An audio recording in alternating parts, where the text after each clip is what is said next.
What was the first Summer Slam?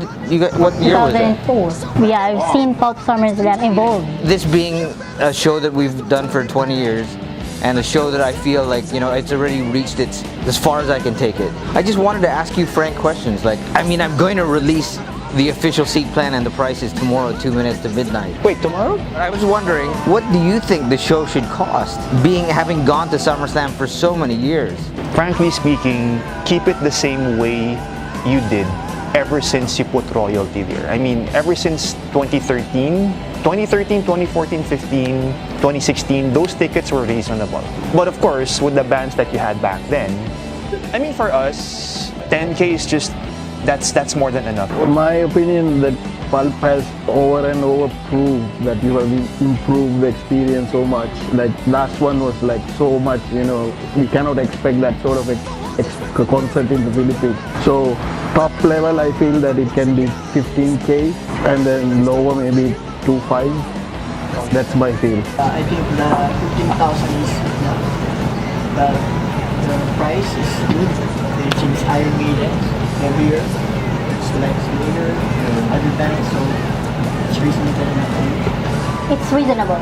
15,000, knowing it's Iron Maiden and the quality, and they are known internationally. So you know the caliber of this band, even the Death Angel and the Dragonforce. So 15,000 is reasonable. First of all, I agree with everyone's opinions right here, especially, well, 15K works with me, knowing that we're gonna see, well, it's not every day that we see Iron Maiden here anyway, just once in a lifetime, of course. I think 15,000 as maximum price for the ticket would be reasonable enough, knowing that the lineup will be definitely jam-packed. And for the lowest amount possible, probably 1,500 or maybe 2,000 is fair enough. But I want to bring one thing up, because I go to so many gigs, local gigs, right? So when they have a sort of underground band coming from like, you know, Australia or somewhere, they normally charge like 1.5 for a small venue. It should be more than 1.5 because it's once in a lifetime. So you're all Iron Maiden fans, right? Right. All of us, yeah. Well, actually, I'm a new one. Well, not really new. Probably last year, the first Iron Maiden song that I've heard of is To Tame a Land. I like the harmonies. Oh, nice. Yeah, and then followed by 2 minutes to midnight, and then the rest would be history.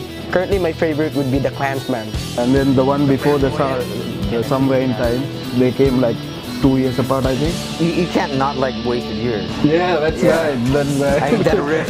and then that I have that vinyl, the Somewhere in Time, because that has a lot of Easter eggs to the other albums, and so it's like I have the two vinyls. I love doing these shows because I grew up with the, you know, the first album I ever owned was Peace of Mind. You know, and The best Iron Maiden album. yes, it was like, I was 11 years old. I asked my mom if she could buy that for me. I didn't even know what it was. I just liked the drawing. Eddie and the Straight Jacket. Oh, Seventh Son of the Seventh Son. Yeah, that's one of my favorite albums. Somewhere in Time, I think the first one I got, but it was not way back. It's like maybe 5-6 years ago, because you know, back home we didn't have a chance to buy any album, so we just ripped MP3s, you know, listen. Yeah, and I like this song, Can I Play With Madness? It's kind of like defines who I am. Such a happy song. It's kind of like my anthem. Oh, Number of the Beast. But the first Iron Maiden album I had was Seventh Son of a Seventh Son. Oh, wow. So I'd play The Evil That Men Do 20 times a day over and over again. That was still on cassette back You'll then. definitely be hearing that live. That's their encore. And I never looked back. And Fear of the Dark was fine. I didn't really focus much. I really had to focus much on The Number of the Beast. It's just a nostalgia when you remember listening. Let me help you remember. I mean, we were all lined up. I saw you. Vernon, next time you bring Iron Maiden, look at this. Then you were like, you know, if we only had 10,000 people just like you in a snap, I'd bring the band here. That was back 2016. Now fast forward, it's 2019 and we're just waiting for May 16. It's just, well, Dreams come true. And I watched the Iron Maiden Legacy of the Beast live on YouTube. There, you know, that's a whole different level. All these, you know, the plane coming to the stage. And This time around with Iron Maiden, you guys will see the only Southeast Asian show. They don't need to travel outside the country. exactly. You don't need to go to Europe, yeah, to Wacken, to whatever country. Bracken. Hellfest. And that is something that some of the people don't understand. plus you can enjoy the show with your friends, right? Exactly. You don't need to travel. We'll be together and watching those, you know, we've been doing this for 8 years, so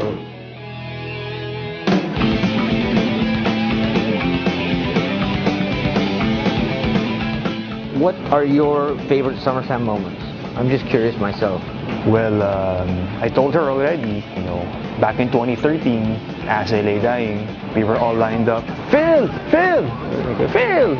Phil looked at me and said, yeah! With the meet and greet, so hi Nick, and then hi Tim, and then hi Josh. Then with Phil, I was like, dude, I mean, you're such a great rhythm guitar player. You, James Hetfield, Scott Ian, you're just one of them, man. You're just one of them.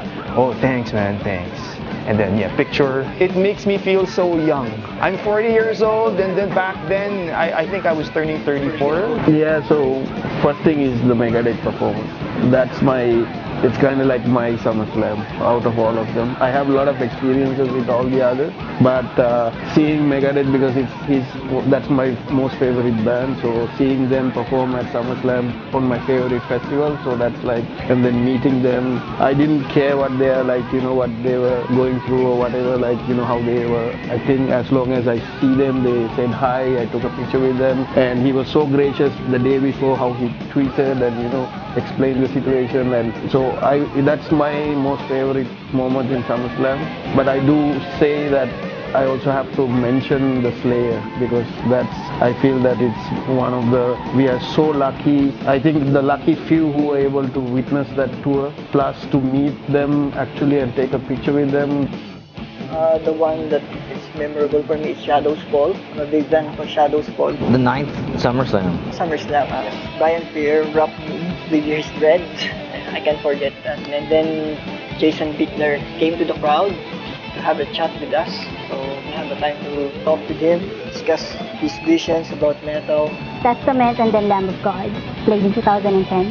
That's the first time, also the first year that VIP was offered in Pulp Summer Slam. I'm not aware at that time that there's a VIP, but if I'm aware, I should have. But yeah, I was in the Gen Ed section, and when Lamb of God played, the crowd went wild, and then that's the most memorable for me. I think the most bottles I've ever seen fly in the air was during that. That show, exactly. They were amazed. The flying bottles. If I'm gonna choose one, that would be definitely Slayer.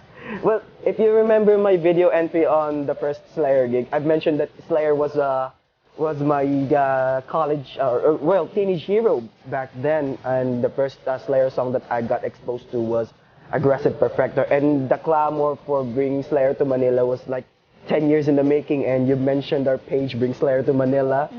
And when first announcement came out, and we were like, holy fuck, finally we get to see Slayer. Well, that's one big surreal experience that I thought I'm never gonna see Slayer. The first time I did, and then there was Pulp 19, so it was like I'm gonna grab all the chance that I can to see Slayer in the flesh, not only from the sidelines, but as close as I can. So I went for royalty. I got to shake hands with Tom Araya and everyone, and I got to take pictures too, close up. It was something that I told everyone, my friends. I even had post-concert depression.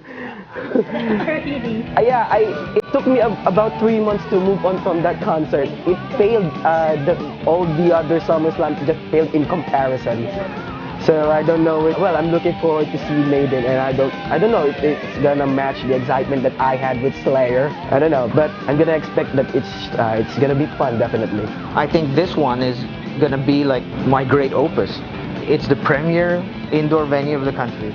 It's bringing heavy metal into the premier where there's fucking Bruno Mars. History. More outside will be black t-shirts. We're living the moment. Let's go for it. Yeah. If it's gonna be the last one, then we might as well go out in style. Yeah. In full speed.